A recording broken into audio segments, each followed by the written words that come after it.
All right, let's just dive right into this explainer and explore how a single, seemingly random Thursday in 1904 sparked a massive, worldwide cultural holiday. We're talking about a phenomenon that literally gets people out into the streets, dressing up in century-old clothing and reading from a famously difficult novel for hours on end. It's known as Bloomsday, and it's celebrated every year on the 16th of June. But why that specific day? How did a totally regular date on a calendar become a literal monument to literature? Before we get into all the heavy literature and the history behind this fascinating celebration, I actually want you to ask yourself something. What makes an ordinary day immortal? Just think about your own day-to-day. Is there anything epic hiding in the mundane routines you do every single morning? Brushing your teeth, grabbing a quick coffee, commuting to work?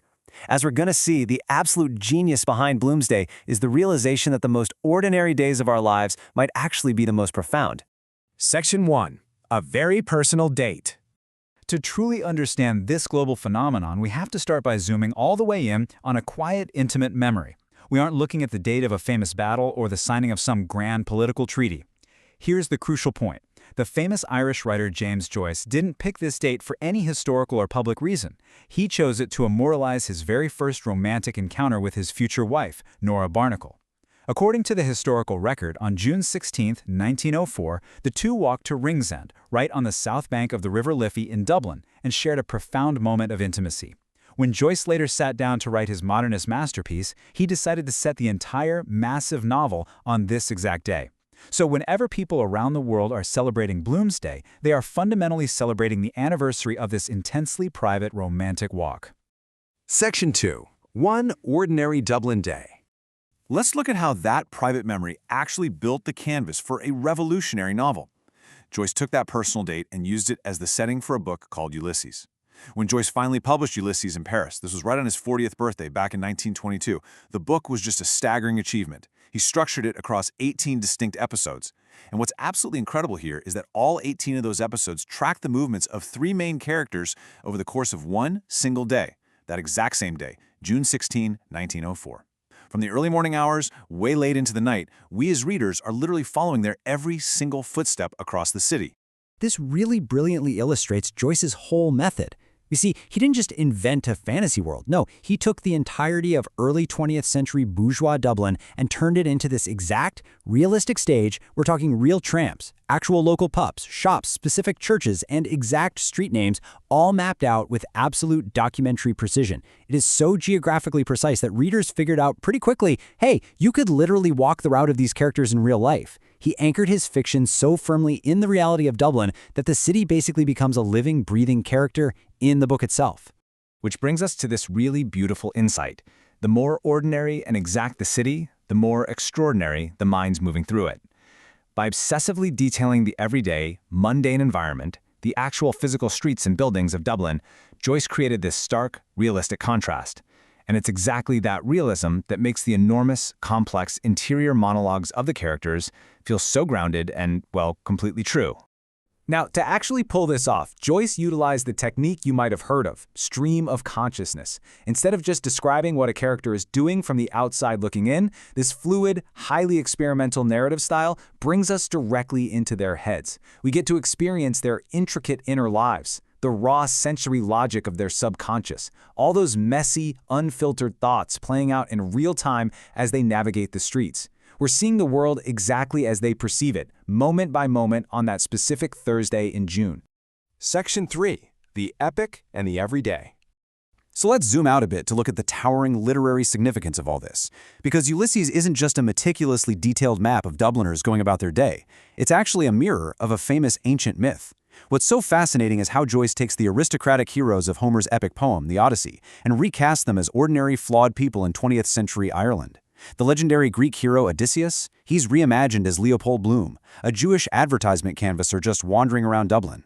Odysseus's wife, Penelope, becomes Molly Bloom, and his son Telemachus is recast as Stephen Dedalus, a struggling young intellectual.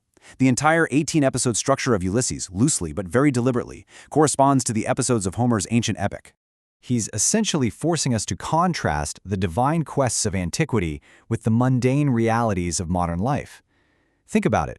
In Homer's epic, you've got this massive mythic scale, right? 10 years of violent storms, shipwrecks, monsters, goddesses, aristocratic feasts. But then in Joyce's bourgeois reality, the heroic acts are things like Stephen Dedalus borrowing a pair of shoes to wear, characters eating a simple breakfast served by a milkwoman, or honestly, just going to work to pay the rent. Joyce is showing us that navigating daily survival with all of its financial worries and personal griefs is absolutely its own kind of modern epic journey. Section 4. The First Bloomsday. So how exactly did a densely written modernist masterpiece, a book that was actually banned in several countries for obscenity when it came out, by the way, turn into a rowdy, real-world celebration? Well, it evolved really organically. Obviously, it starts in 1904 with the actual date of the events. By 1922, the book is finally published in Paris, and then just 2 years later, in a 1924 letter, Joyce himself mentions a group of people observing what they playfully called Bloomsday. But the real turning point? That happened on the 50th anniversary of the novel's events in 1954, when an artist named John Ryan and the novelist Brian O'Nolan organized the very first formal attempt to physically recreate the novel's events in Dublin. And I just have to say, that 1954 celebration is inherently hilarious and wonderfully Irish. They truly tried to do it right. Step 1, Ryan hired old-fashioned horse-drawn cabs, exactly like the ones the characters take to a funeral in the book. Step 2, they assigned everyone character roles. The poet Patrick Kavanagh was there. Even a cousin of James Joyce showed up, all playing different parts from the text. But you've got to look at Step 3. They originally planned to travel around the city all day, but they ended up abandoning the pilgrimage halfway through. The group just got tired, succumbed to inebriation and a bit of rancor, and ended up just getting drunk at the Bailey pub right in the city center. Section 5. A global phenomenon. Despite that messy, drunken first attempt back in 1954, Bloomsday exploded into a massive cultural phenomenon that just keeps growing every single year. Today, fans fully assert their willingness to become one with the text through these wonderfully eccentric celebrations. They are literally bringing the book to life in the streets. In Dublin and way beyond, you'll see hundreds of people wearing full Eddorian costumes. Hardcore devotees participate in 30 to 36-hour marathon readings just to get through the entire dense text out loud. There are massive open-air breakfasts serving the very specific foods Leopold Bloom enjoys: sausages, rashers, black and white pudding. They hold Molly and Leopold Bloom look-alike contests. And yeah, for sure, there are plenty of pub crawls tracing Bloom's exact route from the novel. And it really illustrates just how far this celebration has spread. Take Philadelphia, for example, where Joyce's handwritten manuscript is kept. They literally closed down Delancey Street for festivals and readings by the mayor. In Genoa, Italy, volunteers do readings in 18 different locations specifically chosen to match the novel's settings, like reading the Proteus episode right on the waterfront. In Prague, fans gather by a historic oak tree below the Strahov Monastery for a noon reading. And over in Gibraltar, because the character of Molly Bloom was born there, they perform a one-act play right beside a statue erected in her honor. It's incredible. Cities across the globe are finding these wildly creative ways to honor a single fictional day in Dublin. The scholar Declan Kibbard perfectly summarized it when he said, "It is quite impossible to imagine any other masterpiece of modernism having quite such an effect on the life of a city." Ultimately, Bloomsday is this incredible testament to the power of literature. It takes a challenging, highly experimental book about a deeply ordinary day and somehow turns it into a communal festival. It connects us all through the shared, messy, and beautiful experience of simply getting through the day, navigating our own inner thoughts, and finding the profound hidden right inside the mundane. So, I want to leave you with this final thought. If someone wrote a radically honest, meticulously detailed book about your day today, your wandering thoughts, your commute, your breakfast, would people celebrate it in 100 years? Joyce proved that you don't need to slay a literal dragon to be a hero. Maybe the epic journey you're looking for is already happening right now, in the very ordinary moments of your own life. Thanks for joining me for this explainer, and happy Bloomstead, you all.